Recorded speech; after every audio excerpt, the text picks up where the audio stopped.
Deputy chief minister గారు మిమ్మల్ని నేను అడుగుతున్నది ఏంటంటే టోటల్గా 51,038 కేసులు నమోదైతే దాంట్లో 47,962 మంది ఈ రోజు వరకు ట్రేస్ అయ్యారు. అంటే అర్థం ఏంటి అంటే గత ప్రభుత్వంలో 97% ఉన్నటువంటి ట్రేసింగ్ పర్సంటేజీ మీరు ఏ లెక్కలో 18,000 నుంచి 20,000 మంది అమ్మాయిలు ట్రేస్ అయ్యారని ఏ నిఘా వర్గాలు మీకు చెప్పినాయి? ఏ నిఘా వర్గాలు మీకు చెవులో వచ్చి గౌరవ అప్పుడు ఉప ముఖ్యమంత్రి కాదుగా అప్పుడు కాబోయే ముఖ్యమంత్రి ఉప ముఖ్యమంత్రి వాళ్ళకి పాపం గెస్ చేసి ఉంటారు. సార్ పవన్ కళ్యాణ్ గారు మీకు ఒక సినిమా స్క్రిప్ట్ రాసి ఇచ్చిస్తాము, ఆ సినిమా స్క్రిప్ట్ తోటి ఎంతమంది పిల్లలు మిస్ అయ్యారో మీరు చెప్పండి. ఈ దొంగ లెక్కలు, పనికిమాని లెక్కలు, ఎందుకు పనికిరాని లెక్కలు అన్నీ కూడా మా వరకే ఉంటాయి. మీకు మాత్రం మేము చెవులో చెప్తాం, మీరు అమ్మాయిలందరూ మిస్ అయిపోయినారని లక్షల మంది దగ్గర చెప్పండి. మీరు చెప్తే ప్రజలందరూ మిస్ అయిపోతారు కాబట్టి, ఊగిపోతూ మీరు మాట్లాడితే ప్రజలందరూ వింటారు కాబట్టి, మీరు సినిమా స్టార్లు కాబట్టి, మీ గొర్రెల మందలాగా మీ ముందు నుంచినటువంటి జన సైనికులు వీర మహిళలు అందరూ వింటారు కాబట్టి మీరు ఇష్టం వచ్చినట్టు అబద్ధాలు చెప్పండి, మాట్లాడండి. ఒక రివ్యూ మీటింగ్ కూడా ఎందుకు పెట్టలేదని అది అడగండి. వీళ్ళందరూ కూడా వాలంటీర్లు తీసుకెళ్లి వీళ్ళందరూ వ్యభిచార వృత్తిలో పడేస్తున్నారని చెప్పండి అని మీకు సమాధానం. మీకు నిఘా వర్గాలు, కేంద్ర నిఘా వర్గాలు చెప్పినాయి కరెక్టా రాంగా? మీరు ఒకవేళ కేంద్ర నిఘా వర్గాలు చెప్పకుండా మీరే తప్పుడు లెక్కలు, తప్పుడు సిద్ధాంతాలతోటి ప్రజలను మోసం చేస్తున్నారా? ఈ రెండింటికి మీరు సమాధానం చెప్పి తీరాలి. మీరు పవన్ కళ్యాణ్ సమాధానం చెప్పకపోయినా పవన్ కళ్యాణ్ తరపు నుంచి ఎవరైనా వాళ్ళ అధికార ప్రతినిధి సమాధానం చెప్పి తీరాలి రాష్ట్ర ప్రజలకి. మీరు మీ అధ్యక్షుడు చెప్పింది అబద్ధపు లెక్కల, కేంద్ర ప్రభుత్వం చెప్పింది అబద్ధపు లెక్కల, ఇప్పుడు మీరు మీ రాష్ట్ర డీజీపీ ఇచ్చినటువంటి లెక్కలు అబద్ధపు లెక్కల. అండ్ ఇంకొక మాట అడుగుతున్నా, మీ ప్రభుత్వం వచ్చిన తర్వాత రమారమి ఇప్పటి వరకు మొత్తం 6,021 మిస్సింగ్ కేసులు నమోదైతే రమారమి మీరు కేసులో మీరు ప్రభుత్వం ఏర్పడిన ఈ 100 రోజుల్లో 4,000 పైచులకు అమ్మాయిలు మిస్ అయితే మీరేం గడ్డి పీకుతున్నారా? ఇప్పుడు ఏ వాలంటీర్ వచ్చి మిస్ చేశాడు? ఇప్పుడు ఏ వాలంటీర్ వచ్చి వాళ్ళని వ్యభిచార వృత్తిలోకి దించేశాడు? ఈ 100 రోజుల్లో ఏ వాలంటీర్ పనిచేస్తున్నాడని, ఏ వాలంటీర్ చేత పని చేయించారని, ఏ వాలంటీర్ని మీరు విధుల్లో పెట్టారని 4,000 మంది అమ్మాయిలు వ్యభిచార వృత్తిలోకి వెళ్ళిపోయినారు?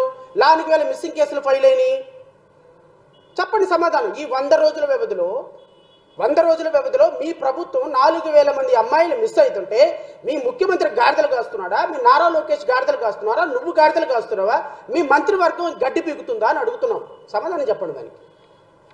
మీ ప్రభుత్వం అధికారికంగా ఇచ్చినటువంటి లెక్కల ప్రకారం 4,000 మంది 3 నెలల్లో మిస్ అయితే మీ రాష్ట్ర ప్రభుత్వం ఏం చేస్తుంది? మీ నిఘా వర్గాలు ఏం చేస్తున్నాయి? మీ డీజీపీ ఏం చేస్తున్నాడు? మీ ఐపీఎస్ ఆఫీసర్లు ఏం చేస్తున్నాడు? సమాధానం లేదు మీకు.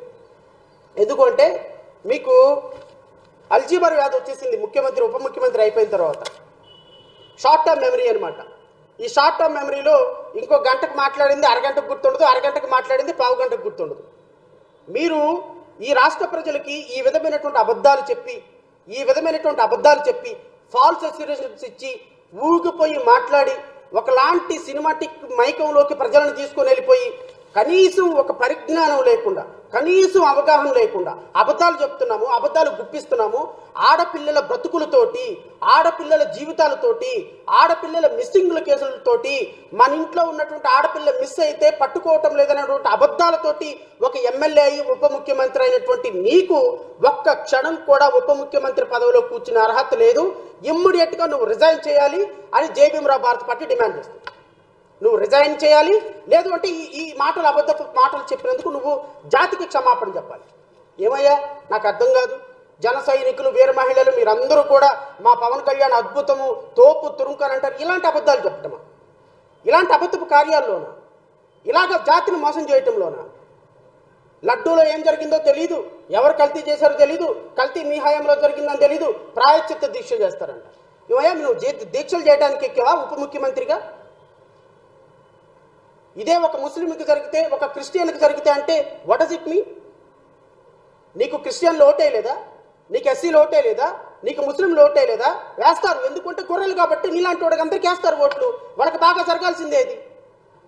నీలాంటి వ్యక్తికి ఓట్లేసినందుకు, నీలాంటి వ్యక్తిని ఉప ముఖ్యమంత్రిగా కూర్చోబెట్టినందుకు, మీ కూటమి ప్రభుత్వాన్ని గెలిపించినందుకు ఎస్టీలకి, ఎస్టీలకి, ముస్లిమ్స్కి ఇలా జరగాల్సిందే. వాళ్ళు సెకండ్ గ్రేడ్ పీపుల్గా, వాళ్ళు తీవ్రవాదులుగా ప్రజల దగ్గర పరిగణించబడాల్సిందే.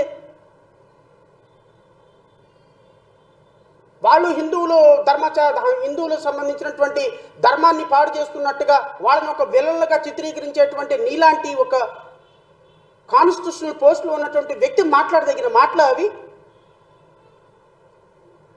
ఏ మతమైనా అది క్రిస్టియన్లకు జరిగినా, హిందువులకు జరిగినా, ముస్లిమ్స్కు జరిగినా, మేము ఒక సాధారణమైనటువంటి న్యాయవాదిగా ఆల్ ఆర్ బిఫోర్ ఈక్వల్లా every religion should be respected అనే కాన్సెప్ట్తో మాట్లాడతాం. తిరుమల తిరుపతి దేవస్థానంలో ట్రస్ట్ బోర్డు మెంబర్లందరూ రాజకీయ నాయకులు వేశారు. ఆ బోర్డు ట్రస్ట్ బస్టు పట్టిపోతుందని హైకోర్టులో ప్రజా ప్రయోజనం ఆర్జవేసి ఆ ట్రస్ట్ బోర్డు మెంబర్ని ఎక్కకుండా ఛాలెంజ్ చేసి వాటిని తీసుకున్నటువంటి జై భీమరావు భారత పార్టీ తరపు నుంచి మాట్లాడుతున్నా, అధ్యక్షుడిగా మాట్లాడుతున్నా. తిరుమల తిరుపతి దేవస్థానంలో ఒక లడ్డు వ్యవహారంలో తప్పు జరిగితే దాన్ని క్రిస్టియన్లకి, ముస్లిమ్స్కి ఎట్లా ఆపాదిస్తావు? జగన్మోహన్ రెడ్డి క్రిస్టియన్లకు జరిగితే మాట్లాడతావా, ముస్లింలకు జరిగితే మాట్లాడతావు అంటే వాట్ డస్ ఇట్ మీన్? అంటే జనసేన పార్టీ క్రిస్టియన్లకి, ముస్లిమ్స్కి వ్యతిరేకం. మీకు ఓట్లేసినటువంటి వీళ్ళందరూ కూడా గొర్రెలతో సమానం.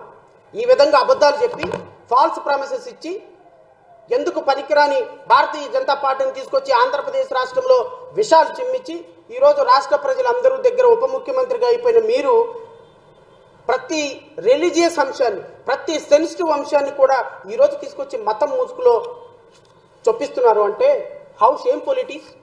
నేనైతే ఉప ముఖ్యమంత్రి గారిని ఒకటే మాట అడుగుతున్నా, ఖచ్చితంగా మీరు ఈ జాతికి క్షమాపణ చెప్పి తీరాలి. మీరు చేసినటువంటి